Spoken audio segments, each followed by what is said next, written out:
on video today for you back from how to play. Today we're looking at how to play this game, Devour, where you can devour or be devoured. It is by Brainstorm Games. It is 3 different ways to play, 3 different games basically. A 2 to 4 player game called Prey, which is what we're going to be looking at, a solo game called Forest Floor, and a 2-player only game called Outfox, which maybe I'll look at some other point in time. But it's for ages 6 and up, 1 to 4 players, obviously. And this is where all these animals are located. Kind of cool.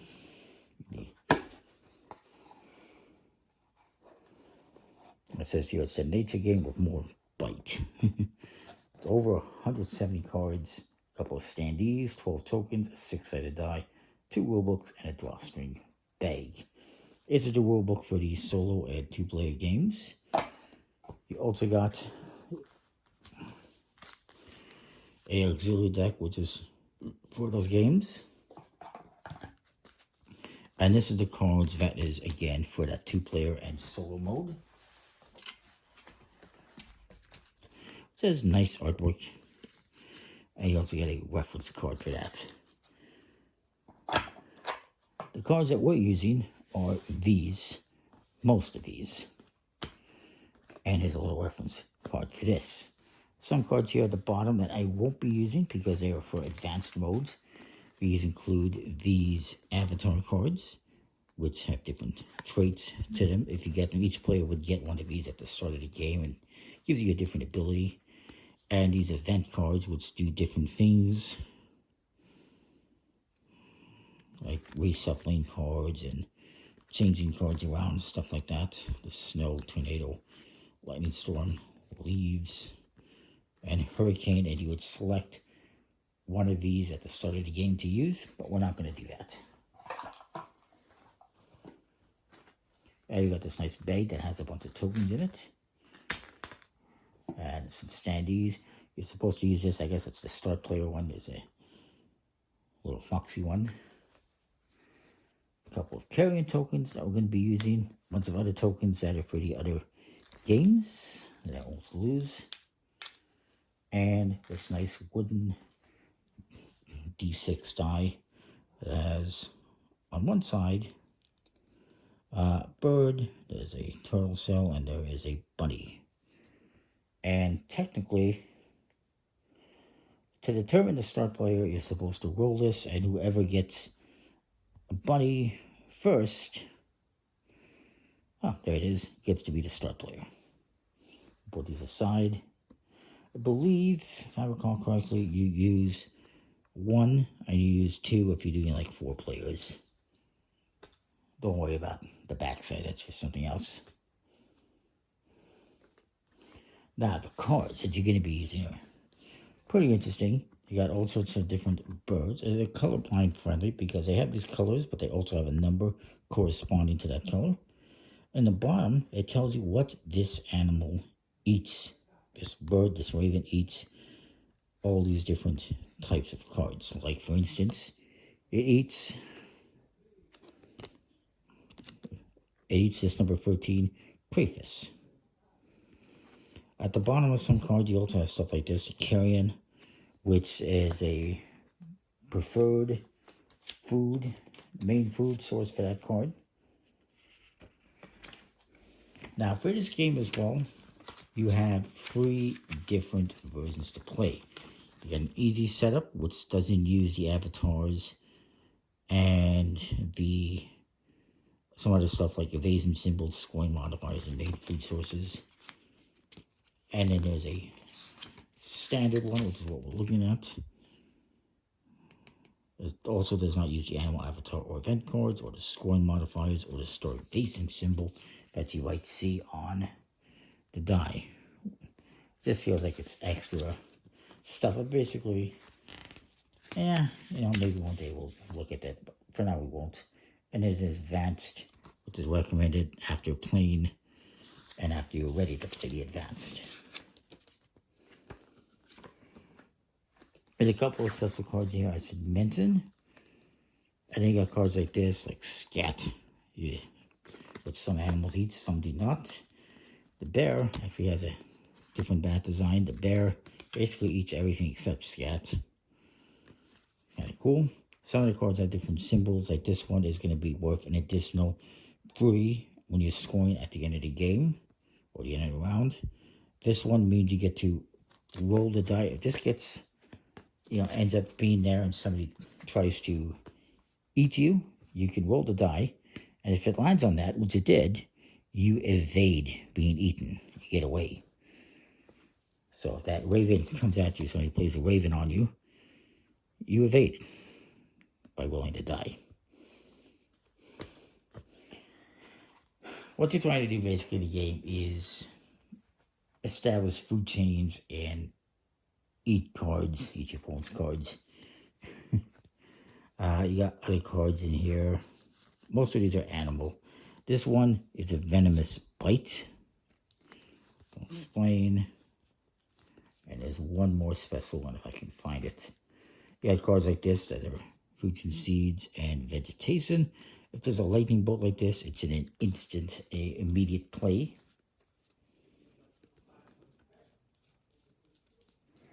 Where is the other one? What was the other one? I don't recall what the other one was. I'll know it when I see it. Or maybe not. It was, oh yes, the mountain lion. I knew that. There it is. That is the hunted. These are both immediate actions as indicated on here. And those are special cards that you don't use in the beginner one. And what that does is, if you need a venomous bite, if you play this card, the venomous bite, the Black Widow, you immediately place that and another animal card from your hand into your opponent's feed pile. You're giving them points. And this one, the hunted, the mountain lion, you immediately place that card and another animal card from your hand into your feed pile. And you replenish your hand immediately afterwards. That's what the symbol is. You're always going to have 5 cards in your hand. We'll put those in there somewhere. We'll deal each player 5 cards.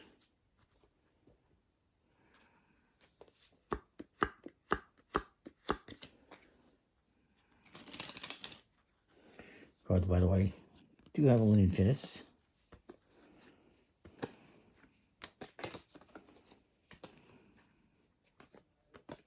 Or this is a 2-player game. You can play up to 4 players.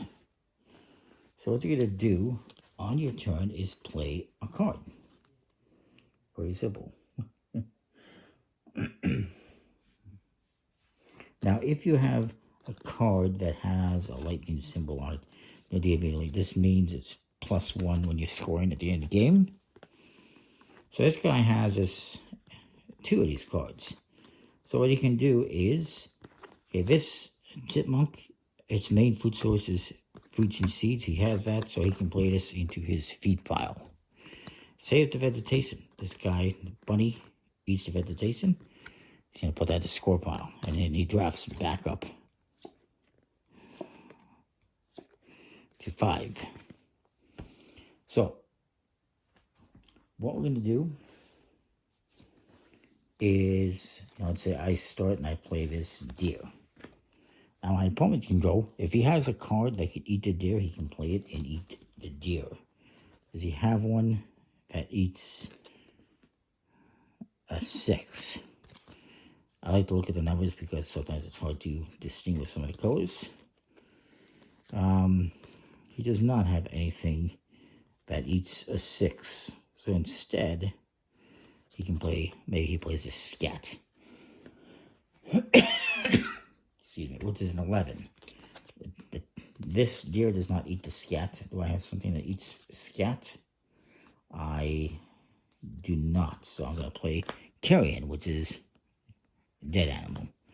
Not many animals eat that, but let's see if my opponent has something that eats a number 17. And he does. He does. He can use any one of these, really.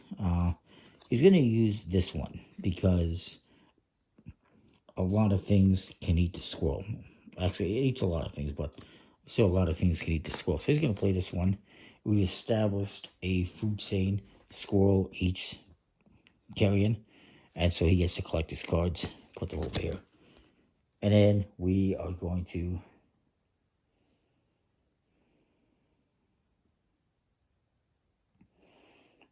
draw back up to 5 cards. As far as the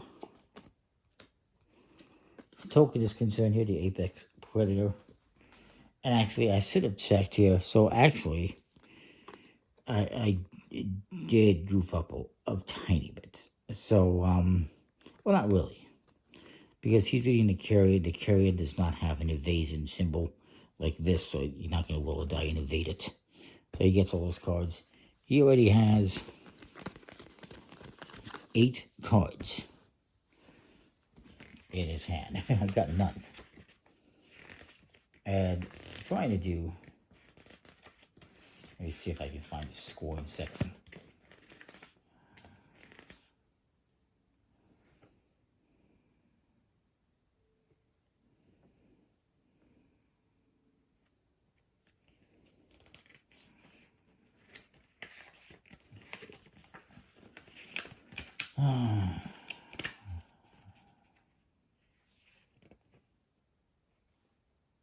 I believe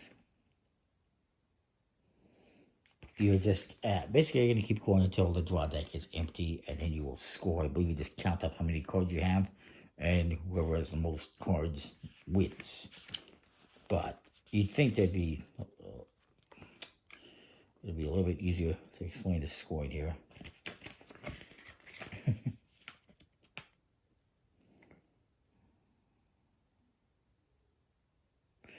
Anything that hasn't been resolved stays in the play zone and does not get scored.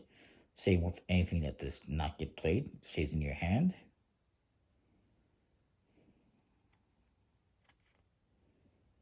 Yeah, you're just adding up the cards in your feed pile. And this is the play zone, which you're in the middle where you're playing the cards. As far as the Apex Predator is concerned, what you do is one person gets at the start of the game, or as the start player, and they play a card, and then I believe it goes to the other player when they win the hand, basically. And then they would start, and actually, the way it works is he collected the cards. He gets to choose who gets to be the Apex Predator, who gets to start. Maybe he wants to start. And he plays... Ooh, he's got that one.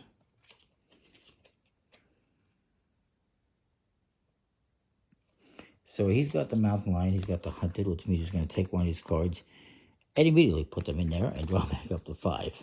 He's getting more cards. And maybe he plays the earthworm to start things off. And do I have something that eats 13, pink? I do. So I'm going to put this here, the toad. And since this eats that, I could collect it. However, it has an evasion symbol on it. So my opponent is going to roll the die twice. He gets a turtle shell.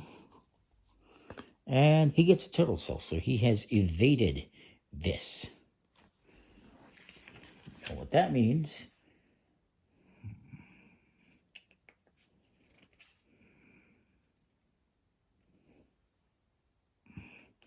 that the earthworm has gotten away. So this is, I guess it goes back into my hand, or it gets discarded, I believe. And so I believe he collects this card. It's the way it works. It just goes back into my hand, and then he would draw back up. That's, I believe, that's how it works. The evasion is you evade. He evaded me eating him, and so he gets to collect that card immediately.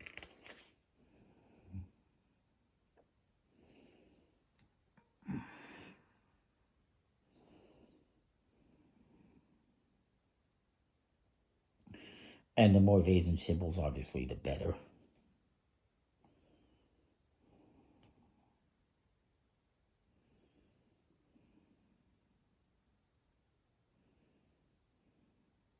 And, yeah. If there was any cards already played beneath that one, let's say he had a couple other cards beneath this, he would also collect those ones, but not the ones that I played. I would take those back into my hand. So that's the way the evasion works. He played this. I played, this one. He rolled a dice because it has the symbols, the evasion ones. He got the 2 cells. He evaded getting eaten by my toad. He gets to collect that card. I get to take this back into my hand. He draws back up to 5. And he decides to start again. So maybe now he's going to play... well, he could play this one again and see if he gets lucky. So maybe I decide to try the catfish here. And he's going to roll the die again, try to evade. He gets a turtle cell. And he gets a bird. He does not evade. So this eats this, and I get to collect them. And then we draw back up to 5. Then I can take this if I want, and I could start. And you just keep going back and forth like this until you've gone through the whole deck. It's a pretty straightforward game, pretty interesting game. I do wish that the rules were not as split up as they are. You got all of this in here, card anatomy, which is good. And, you know, some stuff. What each weapon is easy. The game end, it does say here the scoring. And all sorts of information. Then it does a standard. And it doesn't tell you how it ends on the standard. You have to go back to the beginning. There's all sorts of information here. Lots of information. Once you get familiar with it, it's not too bad of a game. And then again, what you're going to do is once you've gone through this deck and you've played all these cards, is you're going to count up how many you have. And whoever has the most wins. Take it into consideration that some cards, I can't recall if there's any here or not, like this one, counts as 1 more. So this counts as 2. And there's some that count as like 4 cards. So 1, 2, 3, 4, 5, 6, 7, 8, 9, 10, 11, 12 cards. What do you guys? Obviously, you're going to have a lot more. But, you have some for sure that have a +3. Now, this means that symbol is that you're going to... I have to look it up. I apologize. Actually, it's on the reference card. It's easier to say. This one means that you remove this and 1 additional card from your feat pile before scoring. So if this is in his feat pile, he has to get rid of this and 1 other card. And there's some, if I can find one. This one, by the way, has a special rule. It cannot evade a fister. So if you play a fister on this, you cannot evade it. It's dead. It's eaten. It's a +1. This one's a +3, so this would count as 4 if you get that. This one has an additional symbol. This is for an advanced mode, which we won't get into, speaking of a fisher.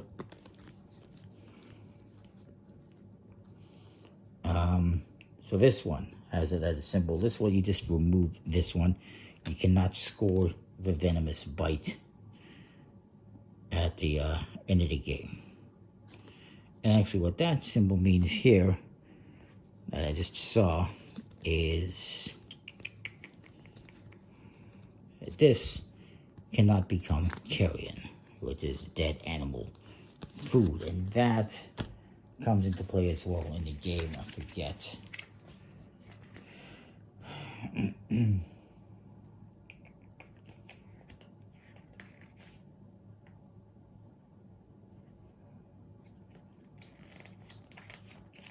believe it's for an advanced phase, so we won't worry about that. That's where these carrion tokens come into play as well. We won't get into that today at this point. This video's been long enough. I apologize. This one is again that I got on Kickstarter. It's pretty cool. It's an interesting box size, I would say. But it's nice artwork and everything. It's not bad. Comment, like, subscribe, and know what you think. I apologize this video's been so long and perhaps a little bit confusing. We'll see you next time. Thanks for watching.